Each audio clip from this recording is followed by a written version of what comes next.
A pergunta que a gente queria fazer, a gente falou muito de fonte e apuração. Teve uma que a torcida do Botafogo pegou muito no seu pé nessa segunda janela, que foi o Lucas Silva, o volante do Grêmio. O que aconteceu ali? Porque saiu a notícia do GE, né? A notícia que se assinou, que o Lucas Silva estava praticamente fechado com o Botafogo. E aí? E aí que a gente vacila também, né? É raro, mas acontece. Mas nesse caso você confiou demais numa fonte ou a fonte viajou? Eu acho que teve um pouco das duas coisas, assim. Eu confiei demais numa fonte que sempre foi muito quente nas coisas que me passou, assim, sabe? De eu sempre acertar quando confiava.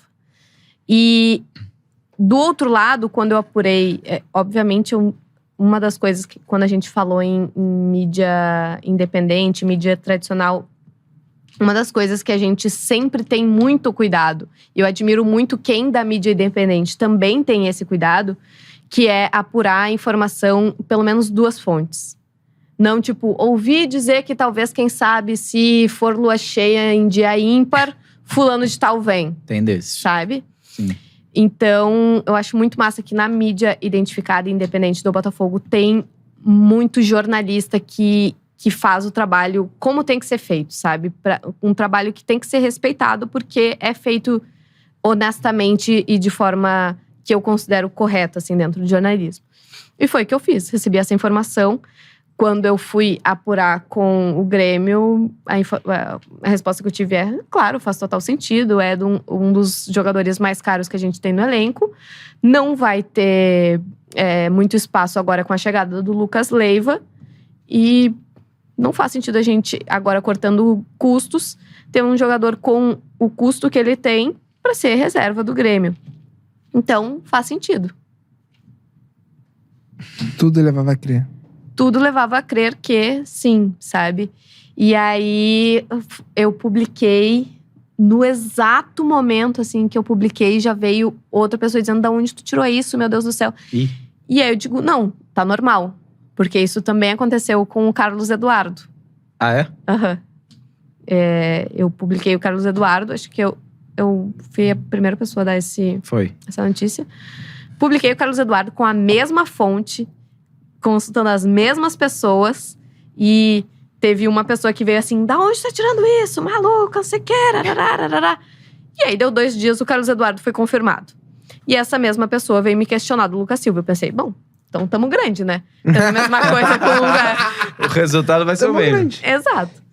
Então, assim, é legal poder falar disso, porque as pessoas ficam cobrando como se o jornalista agisse de má fé, né? E, nossa, eu super gostaria de publicar uma notícia errada pra eu receber hate nas minhas redes sociais, pra eu ficar 5 horas chorando dentro de um quarto em Santos, que eu tava lá pra cobrir um jogo do Botafogo. E aí, depois eu olhava assim, meus dedos sangrando de tanto que eu ruía a unha, que eu tava desesperada. Óbvio, quis inventar, porque é massa inventar notícia, sabe? É maravilhoso, né, pra porque você. Se tem uma coisa boa pro jornalista, é isso. Né? Notícia que, né? Não se confirma, né? Que não se confirma. Isso é uma coisa maravilhosa. É ótimo, né? Então, assim, é bom falar sobre isso, porque entendo quem vai cobrar que não se confirmou. Eu sempre... até teve um cara que falou isso no post que eu compartilhei, que tá aqui com vocês hoje. Vai falar do Lucas Silva? Vou, com o maior prazer. Foi exatamente o processo que eu sempre faço em qualquer informação que eu recebo. Pode ser do Tiquinho Soares, pode ser do Vinícius Lopes, lá no início da janela, quando nem existia SAF. Eu sempre vou confirmar. E aí, confiei em quem não deveria, ou continuei confiando em alguém que sempre correspondeu às minhas expectativas de informação e de seriedade, de honestidade com que eu trabalho. E não sei se eu caí na má fé de alguém, ou se essa pessoa ouviu errado e aí me passou adiante de boa fé e no fim das contas não tinha nada. Ou como eu ouvi depois do vazamento da notícia e da baixíssima aceitação que houve, desistiram.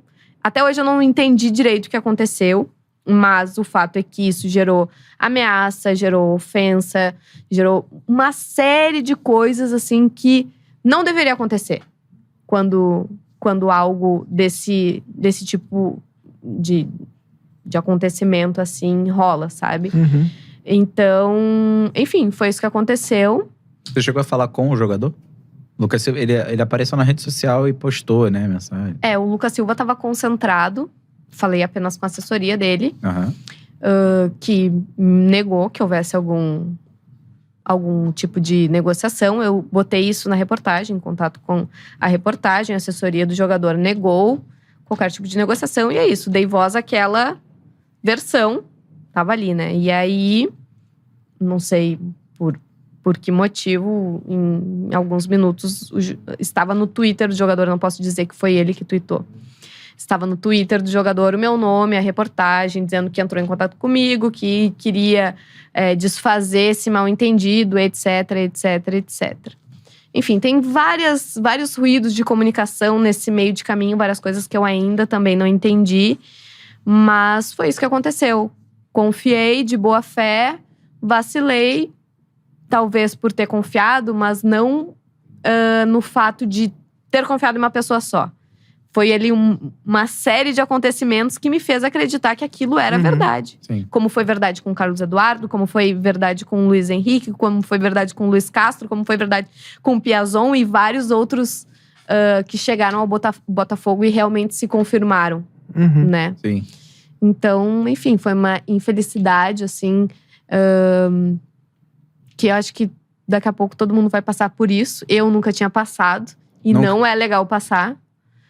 E foi isso que aconteceu.